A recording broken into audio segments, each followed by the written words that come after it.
안녕하세요, 스미더스입니다. 저희가 목이 안 좋아가지고 이제 그 목감기 때문에 거의 한 달 가량을 날려 먹었죠. 그리고 이제 목이 안 좋으니까 차 안에서 뭔가 얘기하는 것도 힘들어가지고 말씀을 못 드렸습니다. 하지만 이제부터는 정상적으로 정분로드란다. 저기 탑기어, 정분기어, 아시겠지? 하도 오래 안 하니까 기억도 안 나네. 이제 정분기어를 이제 다시 가동할 수 있게 되었다라는 말씀을 드리고요. 저희 혹시 이제 많은 분들께서 운전하면서 이렇게 얘기를 하면 위험하지 않냐 뭐 이런 말씀들을 하시는데요. 위험하죠. 원래 쪼랩들은 위험합니다. 하지만 저처럼 이제 운전을 오래 한 사람들은 괜찮습니다. 제가 사실 운전을 갖다 사실은 그렇게 오래 한 것도 아닙니다. 실제로 운전 경력을 보면 2011년부터인가 이제 운전을 시작을 했거든요. 그래가지고 이제 10년 됐네요. 10년. 예. 근데 지금까지 사고 한 번도 없었습니다. 한 번도 사고가 없었습니다. 그 말은 뭐냐, 졸라 난폭 운전을 하거든요. 그럼에도 사고가 없었다는 거는 타고난 운동신경, 타고난 반사능력으로 거의 건담의 U타입에 가까운 반사능력으로 이제 피해 온 거죠. 여러 가지 위험들을. 저는 이제 운전을 할 때 룸미러부터 시작해서 이게 왜 차 안에 있는 거울 있잖아요. 그거부터 시작해서 좌우의 미러, 그 다음에 이제 후방 시계까지 다 확보하고 거의 한 360도를 다 살핍니다. 그렇기 때문에 보통 어떤 분들은 운전하시면서 뒤에 있는 차는 전혀 신경을 안 쓰는 경우가 있거든요. 하지만 뒤에 있는 상황도 주시해야 됩니다. 언제 뒤에서 버스가 들이받을지 모르기 때문에 그걸 여차하면 피할 준비를 하고 있어야 되고요. 그 다음에 전방, 후방, 이 운전자들의 운전 습관, 상대 차들의 어떤 뭔가 이상한 행동, 이런 것들을 미리 파악해가지고 미리 피할 거 피하고 하는 게 이제 안전운전의 기본입니다. 그냥 멍 때리고 붙어 앉아가지고 그냥 내 목적지만 가야지 이러시다가는 잘못하면 사고 나요. 내가 안 박아도 남이 와서 박는다고. 그 다음에 운전석과 이제 그 거리도 가능한 좀 띄워두시는 게 좋습니다. 그래야 양쪽 사이드 미러가 동시에 눈에 들어오니까. 제가 이제 시야가 좀 넓은 편이긴 한데 기본적으로 운전하면서 이제 양쪽 사이드 미러가 다 동시에 눈에 들어옵니다. 그래서 이제 거의 거울 3개랑 전방을 다 같이 보면서 운전을 하고 있습니다. 그러니까 안전할 수밖에 없겠죠. 운전 얘기 여기까지 하고요. 최근에 이제 안철수 씨가 조용하죠. 그러다 보니까 안별초를 포함한 안철수 지지자분들께서 뭔가 불만이 많습니다. 게다가 이제 이준석이 당대표가 된 다음에 안철수랑 사이가 안 좋은 이준석이 당대표가 됐는데 이러다가 안철수 대표 완전히 낙동강 오리알 되는 거 아니냐 이래가지고 막 진짜 뭔가 좀 우울증에 빠져 계신 분들도 있는 것 같고요. 야, 이대로 국민의당이 합당을 해야 되냐 이러시면서 이제 굉장히 좀 그러시는 것 같은데 전혀 고민하실 필요가 없습니다. 전혀 고민하실 필요가 없어요. 왜냐하면 당대표라는 거는요 그야말로 이제 아무것도 아닙니다. 예를 들어서 김종인 씨도 당대표를 했었습니다. 그죠? 그랬는데 안철수 씨가 거기 경선에 참여 못했습니까? 아니잖아요. 이준석 같은 경우는 김종인보다 훨씬 더 쉬운 상태입니다. 왜냐하면 여러분 이준석 씨가 원래 여러분 보시기에는 되게 약삭 빠르고 싸가지 없을 것 같지만 물론 싸가지는 없습니다. 그런데 얘도 대가리라는 건 있어요. 머리라는 건. 당대표 임기가 2년밖에 안 되는데 그 사이에 자기가 예를 들어서 공천에 조금이라도 개입할 수 있는 거는 내년에 있는 지방선거밖에 없습니다. 다음 국회의원 선거 되기 전에 당대표 관둬야 돼요. 그리고 보통 당대표를 한번 하고 나면 더 못합니다. 그 말은 뭐냐, 내년에 지방선거에서 그렇게 큰 재미를 못 보면 이준석은 책임지고 사퇴해야 될 수도 있어요. 심지어 당대표라는 자리가 얼마나 주변에서 많이 흔드는 자리입니까? 독고다에 있는 당대표 되면 아무 힘을 못 씁니다. 이준석 밑에 유승민계가 있다고 하는데 유승민계 몇 명 있는데요? 아무도 없어요. 제가 보기에는 이준석 씨가 당대표까지 올라간 거는 김무성 씨가 이제 손을 잡아준 게 아닌가 싶다라는 생각이 드는 거죠. 왜냐면 주호영 씨도 그렇고 나경원 씨도 그렇고 솔직히 그 양반들 다 딴 생각을 좀 하고 있었거든요. 나름대로. 그 이제 박진감 있는 모습, 강한 모습 못 보여줬죠. 그러니까 차라리 이럴 거면 팔을 뒤흔드는 게 낫고, 너무 꼰대 이미지 주는 것보다 이제 30대 20대를 끌어당기려면 뭐 다른 이미지도 괜찮을 것 같다라는 생각을 한 건데, 일단 이준석은 거기에 이용을 당한 거라고 봐야 됩니다. 걔가 주도적으로 뭘 할 수 있는 게 아닙니다. 여러분 여의도 가보시면 압니다. 여의도에서 하다못해 뭐 국회 인턴이라도 한번 해보셨으면 야, 나이 어린 게 얼마나 서러운지를 알게 됩니다. 게다가 이준석은 국회의원 한 번도 당선돼 본 적이 없지 않습니까? 선거를 몇 번 나갔지. 그리고 이 최고 최고위원이라고 부르긴 하는데 그건 그냥 허명입니다. 허명. 그러니까 걱정하실 필요 없습니다. 다만 이걸로 인해서 이제 바람이 일고 있고, 뭐 걔로 인해서 예를 들어서 나중에 대통령 선거 나갔을 때 윤석열이 나가든 안철수가 나가든 간에 지지율 한 5%, 젊은 애들 지지율 5%라도 더 끌어오면 그거대로 득을 보는 거죠. 효과 의미 있는 거고. 이준석이야말로 어떻게 보면요, 희생양으로 삼기 딱 좋은 존재입니다. 뭔가 선거가 잘 안 되거나 했을 때 얼마나 좋습니까? 게다가 걔가 젊잖아요. 걔가 문제가 없겠어요? 홍준표 씨 같은 경우에 진짜 아무것도 없이 혼자서 당대표를 했습니다. 그러다 보니까 자기가 세력이 너무 없으니까 자기 측근들을 원외위원장에 꽂으려고 이래저래 하다가 어중이들 왔다가 이제 돈 받아 처먹고, 그래서 검찰 수사까지 받았던 거거든요. 왜 그렇게까지 하려고 했냐 하면, 당대표라는 자리는 혼자서 결정을 하는 자리가 아닙니다. 뭔가를 다 이제 그 위원들 있고 최고위원들이 있고 합의체예요. 합의체. 최고위원들이 틀어버리면 당대표 혼자서는 아무것도 못합니다. 심지어 당직자도 걔보다 나이 많은 당직자가 수두룩한데, 그러니까 젊은 분위기를 줄 수는 있지만, 원래 젊은 뭐 대표 이런 거면 이제 분위기는 괜찮게 줄 수 있지만 걔가 뭘 못해요. 할 수 있는 게 없다고요. 아니 나이 50, 60 먹은 사람들끼리 서로 막 형님 동생 학연 지연 엮어가지고 횟집에서 회 먹으면서 저 한번 좀 밀어주십시오 이러면서 하는 게 한국 정치인데, 거기서 햄버거나 먹을 나이에 이준석이 뭘 합니까? 그러니까 그건 걱정하지 마시고, 지금 뒤에서 안철수 대표는 뒤에서 만날 중진들 다 만나고 다니고 있고, 어쨌든 윤석열이 되든 안철수가 되든 대통령 되고 나면 안철수 씨는 적어도 국무총리 자리는 확보하는 겁니다. 최후의 승자는 안철수다. 이렇게 되는 겁니다. 그리고 지금 이렇게 두 사람이 약간 떨떠름한 거는 합당을 해야 되는데, 이 합당을 내등하게 할 건지 아닌지 이런 거에 대해서 지금 계속 이렇게 밀고 땡기고 하는 중이에요. 그러니까 그런 거 가지고 너무 여러분들이 자괴감 느낄 필요 없습니다. 그냥 여러분들 주변에서 계속 이준석 때리고 이준석 흔들고, 안별죠 여러분들? 그렇게 하시면 됩니다. 하시면 되고요. 그 다음에 이재명 씨 관련해가지고 어제 굉장히 탄식을 자아내는 일을 하셨죠.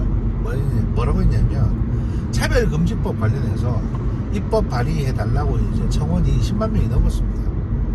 그럼 이제 보통 숫자라는 거는 사실 큰 의미 없는데 10만 명이 넘으면 이거는 어느 정도는 조그만 도시 하나가 움직이는 거니까 압박을 받거든요.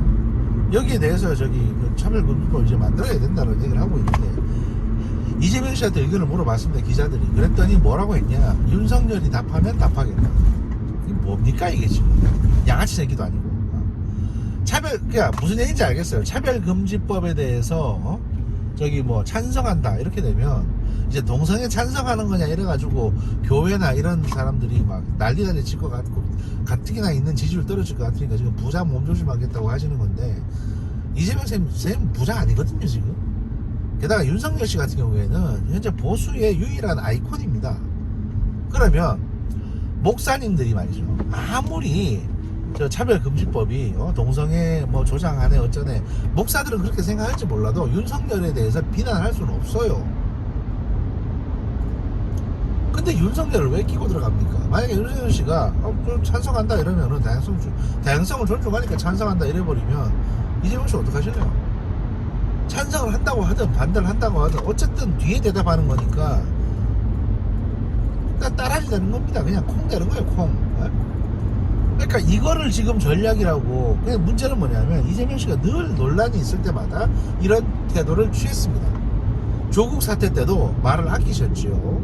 그때 한번 제대로 들이받으려고 하다가 안 했죠. 그때 조국한테 핵폭탄 있다고 했던 거 저 이재명계한테 들었습니다. 그럼에도 불구하고 안 하셨죠. 그죠? 판판이 모든 어떤 이슈 논란 때마다 이재명 씨는 말을 아꼈어요. 이렇게 잘 보이면 문바들이 나를 찍어주겠지, 이렇게 잘 보이면 다시 한번 기회가 있겠지, 이렇게 상상하시는 것 같은데 아닙니다. 그런 기회 없습니다. 하여튼 저기 뭐 그냥 찢어진 청바지 마냥 지금 너덜너덜히 찢었고요. 김부선 씨가 지금 말을 아끼고 있는데 저번에 한번 내지는 거는 이제 전초전이고, 본격적으로 대선 레이스 들어가면 김부선 씨가 뭐라고 얘기할지, 어떤 얘기까지 할지, 앞으로 했고 뒤로 했고 이런 얘기 할지 안 할지 기대하십시오. 네? 내가 보기에는 김부선 씨 지금 벼르고 있거든요. 하여튼 안철수, 이재명 두 분 다 놓고, 그다음에 윤석열 씨에 대해서 뭐 답답하다 이런 말씀 많이 하시는데, 사실 대선 레이스 시작도 안 했고요. 당대표가 왈가왈부할 문제는 아닙니다. 윤석열 총장 같은 경우는 지금 뭐 여러 가지 부분에서 많은 활동들을 하고 계시고 많은 사람 만나고 있습니다. 김경률 씨도 만났다고 하고. 그래서 이제 공감대를 얻고 있는 거니까 나와서 바람 한번 일으키면 그걸로 그냥 끝나는 겁니다. 솔직히 우리가 그렇게 무시했던 홍준표 씨, 작년 2017년 대선 때 야 설마 박근혜가 나가리 됐는데 저기 저기 홍준표 씨가 나와서 몇 표나 얻겠나 싶었지만 몇 표 얻었습니까? 20몇 프로 넘어서 거의 30몇 프로까지 근접했죠 아마. 그래서 그때 홍준표하고 안철수하고 지지율 합했으면은 문재인 씨 졌습니다. 그러니까 대선 레이스에서 뛰기 시작하면 달라지는 거니까 미리 노출돼서 막 이렇게 힘 빼고 바람 빼고 이럴 필요 없다는 판단에서 이러시는 거니까 그것도 뭐 긍정적으로 생각하시면 되고요. 그 다음 또 뭐가 있냐. 또 저기 어제 백신 어제 한창 편전 그 새끼가 저기 뭐 스미더스가 또 계산이 틀렸네 이래가지고 2달 전에, 그러니까 그게 2달 전에 제 트윗입니다. 2달 전에 이제 정부에서 보유하고 있는 백신이 얼마 되지도 않는데 그 6월 말까지 이제 뭐 1000만 명 넘게 마치겠다 이래가지고 백신 접종 완료시키겠다 이래가지고 막 지랄했던 거에 대해서 2달 전에 내가 트위터로 야 지금 들어와 있는 백신 얼마 되지도 않는데 1000만 명을 어떻게 마치냐 이랬었는데, 이 정부가 한 사람이 2번 맞아야 될 거를 한 사람 1번 맞는 걸로 하고 난 다음에 1000만 명 넘었다고 이렇게 자랑을 치고 있습니다. 그래서 그걸로 한 소리 했더니 이제 그 2달 전에 데이터를 2달 전에 제 트윗을 갖고 와서 스미더스 또 틀렸네 이런 식으로 나오고 있죠. 이거 진짜 부끄러운 짓입니다. 왜냐하면 제가 어제 트윗을 썼는데 3월 말 4월부터 이제 아스트라제네카 한 번만 맞아도 면역력이 확 높아진다더라, 예방률이 높아진다더라 이런 식으로 언론 플레이를 한국 정부에서 시작하고 있었습니다. 그게 87점 몇 프로라고 나왔던 게 김호란 씨 아시잖아요. 김호란 지금 오용 의사 김호란 그 양반이 80점 몇 프로라고 자기 연구팀에서 연구했다고 내놨는데, 그거는 뭐냐 하면 걸린 그 백신 맞은 사람들을 대상으로 임의로 조사한 내용이에요. 전혀 공정성 없고요. 문제는 그 이전에 나온 데이터들을 보면 아스트라제네카 같은 경우에 한 번 맞았을 때 예방률이 36%밖에 안 됐습니다. 이 36%밖에 안 됐던 예방률이 점점 올라가 가지고 지금 80%, 90%대까지 됐다라는 식으로 정부는 홍보를 하고 있어요. 그러면 그 예방률 90%는 뭘로 입증을 하냐, 이제 맞은 사람 중에 코로나 안 걸린 사람을 말하는 거죠. 문제는 우리나라에서 지금 코로나 확진자 숫자 자체가 작아요. 무슨 말인지 아시겠습니까? 인구 대비 확진자 숫자가 하루에 300명, 400명 꼴밖에 안 됩니다. 그러면 확진자 자체가 지금 작은데 그 주사 맞은 사람 중에 걸리는 사람 숫자가 당연히 작지. 그러면 예방률은 높게 측정이 되는 거죠. 이거 완전 말장난인 겁니다. 예를 들어서 지금 영국 같은 데서 코로나 아스트라제네카의 예방률 측정해 보면 그건 수치 또 다르게 나올 겁니다. 확 떨어지게 나올 거예요. 왜냐면 접종 맞은 사람이 소위 말해서 돌파 감염이라고 감염되는 사례가 꽤 많이 보고되고 있거든요. 심지어 유럽이나 다른 나라에서는 아스트라제네카에 대해서 접종하지 말라고 권고를 하고 있죠. 제가 아스트라제네카가 뭐 싸구려다, 위험하다, 불안정한 백신이다, 중국제다 이런 식으로 말씀드리려는 게 아닙니다.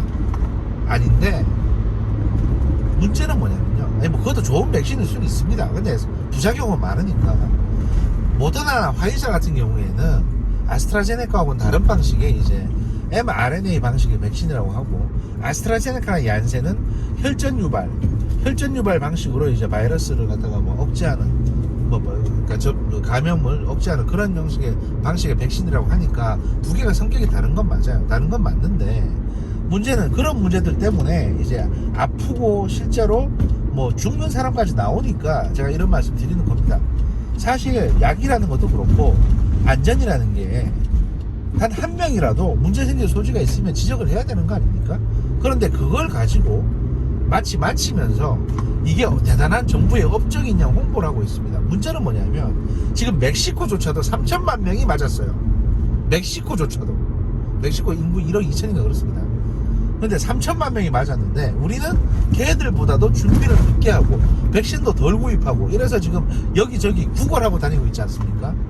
이거를 비판하려고 하는 건데, 문파 쪽에서는 야, 한국 정부 일 잘하는데 왜 비판하냐, 이런 식으로 나오는 겁니다. 뭐가 일을 잘하고 있습니까 지금? 뭘 잘해요?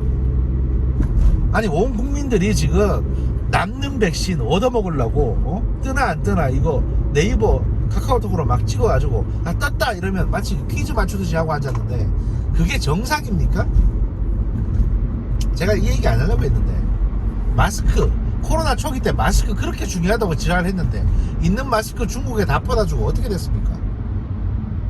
국민들 일주일에 마스크 2장 받아서 썼지 않습니까? 여러분들 줄 선 거 기억 안 나세요? 어떤 고등학생은 그거 받으려고 줄 섰다가 죽었습니다. 쓰러져서. 이 지경을 해놓고는 정부가 뭘 잘한다고 그걸 지금 홍보하고 앉았습니까? 현 정부의 청와대 담당자들 말이죠. 솔직히 내가 이 얘기 안 하려고 했는데 지금 말씀드릴게요. 어제 트위터를 썼는데, EU나 다른 국가의 정보기관들은요, 그 화이자나 뭐 그런 회사들의 재고량에 대해서 알아내려고 기를 쓰고 노력을 합니다.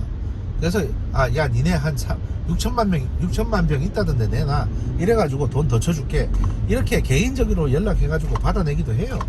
EU 집행위원장이 그렇게 받아냈죠. 6천만 병인가를. 국정원이 그 정도 능력 없을 것 같습니까? 유럽에 여기저기 있는 인사들이 얼마나 많은데, 요원들이 얼마나 많은데, 알려면 알 수 있습니다. 그런데 알아도 안 가져오죠. 왜냐? 지금 당장 우리가 만약에 화이자나 모더나 백신을 한 4천만 명 접종분 8천만 병을 당장 이 6월 말에 6월 30일에 당장 들어온다고 합시다. 그럼 그렇게 해가지고 마치는 건 2달 만에 접종 완료할 수 있습니다. 온 국민이. 그렇게 하면 해피 하겠죠. 그리고 그 다음에는 그로부터 7개월이나 8개월이 지나야 대통령 선거입니다. 보통 우리나라 사람들 성격이 그렇습니다. 뭐 맞고 나면 그 다음에 기억을 안 해요. 진작 이렇게 좀 놔주지, 이렇게 욕을 합니다 오히려. 그럼 청와대 입장에서는 생각을 해보세요. 이건 사실 악마 같은 생각인데 생각을 좀 해보세요. 그 작년에 국회의원 선거 때 청와대고 뭐 전문가들고 다 민주당 참패할 거라고 했어요. 그런데 국민들이 야, 코로나라는 재난을 앞두고 대통령 임기 2년 넘게 남았는데 레임덕에 바로 빠지게 할 수는 없잖냐 라고 해서 밀어준 겁니다. 그렇다면 대선 때까지는 이 코로나 전국이 계속 진행이 돼야 대선도 한번 노려볼 수 있지 않겠습니까? 청와대 돌대가리들은 그렇게 생각할 거라고요. 왜냐면 한번 경험해 봤으니까. 그리고 야, 어떻게 그렇다고 그렇게 하냐라고 생각하겠지만, 이 청와대 돌대가리들이 저질러놓은 죄가 있습니다. 원죄. 떳떳한 사람들은 그런 생각 안 하죠. 하지만 얘들은 라임이니 옵티머스니 뭐니 어마어마하게 받아 처먹고 여기저기 꽂아놓은 돈이 많아요. 문제는 윤석열이든 안철수든 간에 국민의힘당이 집권을 하면 바로 다시 적폐청산 들어갈 겁니다. 문재인 정부 때 범죄 수사, 탈원전부터 시작해서 다시 다 시작할 거예요. 모든 거 까집어가지고. 그러면 누구라도 감옥 갑니다. 정권 뺏기기 싫으면, 내가 감옥 가기 싫으면 국민들 몇 천만 명 주사 좀 늦게 맞는 게 뭔 대수야. 그 중에 몇 명 죽어간들 뭔 대수야. 내가 감옥 안 가는 게 중요하지. 이렇게 생각할 것 같으세요? 안 할 것 같으세요? 청와대 애들이. 저는 솔직히 저 이기주의자들이 그렇게 생각하고도 남는다고 생각합니다. 이런 게 정치입니다. 정치판이 원래 그렇습니다. 저 이기주의자들요, 자기들 안 잡히려고 후배들한테 야 뭐 저 안기부 걸려가서 고민당해도 그냥 참고 죽어라 이런 식으로 하고 또 남을 인간들입니다. 저 새끼들은 지 잘난마저 살던 놈들이니까. 그런 게 현실이라는 겁니다. 그러니까 최대한 정부를 압박하고 야 빨리 백신 갖고 와라고 두들겨야 됩니다. 여러분 광우병, 사실 광우병 논란도 그거 굴한데 그거. 왜냐면 지금 여러분 미국산 소고기 안 쳐드세요? 미국산 LA 갈비까지 쳐드시더만. 어? 미국산 잡뼈 끓여서 막 북쳐먹고 미국산 갈비 그걸로 갈비탕 끓여 드시잖아. 예전 무슨 미국산 소고기를 처먹느니 뭐 청산가리를 더 입에 떨어 넣겠다고 했던 양반도 지금 라디오 잘 하시더만요. TBS에서 그 지랄을 떨어놓고서는 백신을 안 가져오는데 정부를 찬양을 하고 앉았어요. 물론 우리나라가 확진자 숫자가 작은 건 사실입니다. 이거는 사실 정부가 잘해서 그런 거. 정부 뭐 하는데요? 정부 뭐 합니까 지금?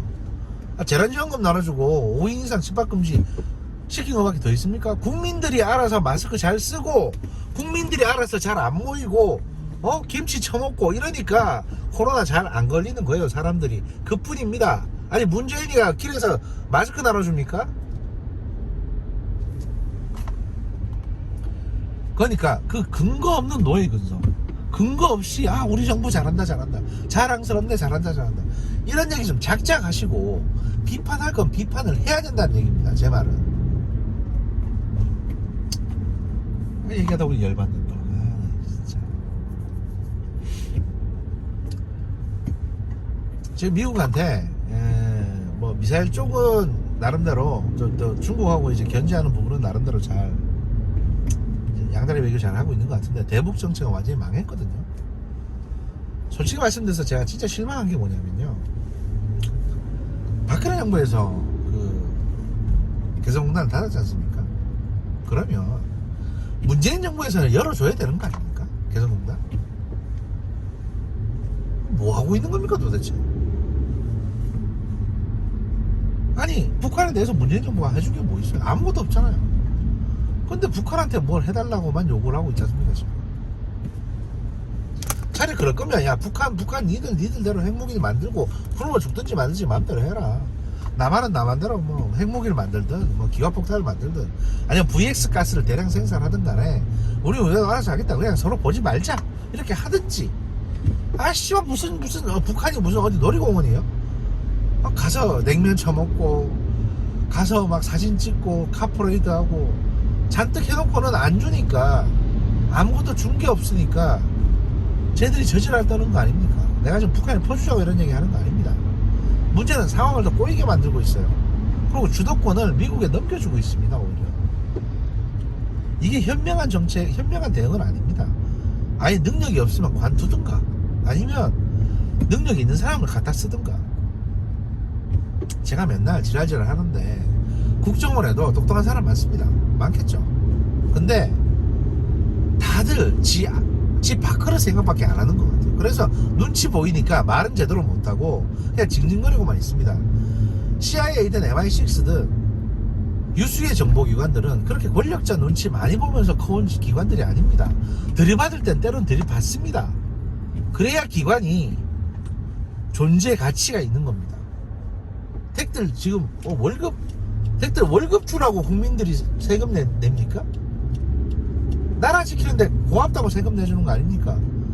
근데 하다보다 동네 파출소만도 못한, 아니 대통령한테 제대로 된 자문을 할 거면 자문을 하셔야지 왜 하란 자문은 안 하고 지들끼리.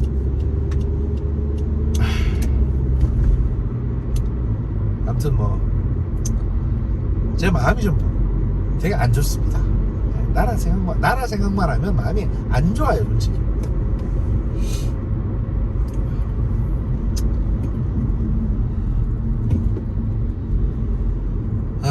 여러분들도 저기 안전운전 하시고요. 국가가 가고 있는 방향에 대해서 사실은 많은 수의 공무원들 그리고 군인들이 나라를 잘 지키고 있기 때문에 정치인들이 저렇게 막 혼잡하게 하더라도 국가 전체가 망하는 일은 없습니다. 왜냐면 돈 벌 거 기업인들이 다 알아서 벌고 여러분이 다 열심히 일하시지 않습니까? 문제는 그릇된 정치인들에게 그릇된 권력을 주게 되면 걔들은 나라를 어렵게 만듭니다. 돈을 더 쓰게 만듭니다. 그 돈으로 자기 배를 채웁니다. 그리고 자기들의 정치는 위대했다. 자기들의 정치는 아름다운 시도였다. 이딴 식으로 포장을 해요. 성범죄란 성범죄 다 저지르고 뇌물이란 뇌물은 다 받아쳐먹는 거죠. 이제 더 이상 그런 세상은 없어야 된다라는 의미에서 이런 말씀 드리는 겁니다. 다음에 뵙겠습니다. 이따 오후에 뵙도록 하겠습니다. 감사합니다.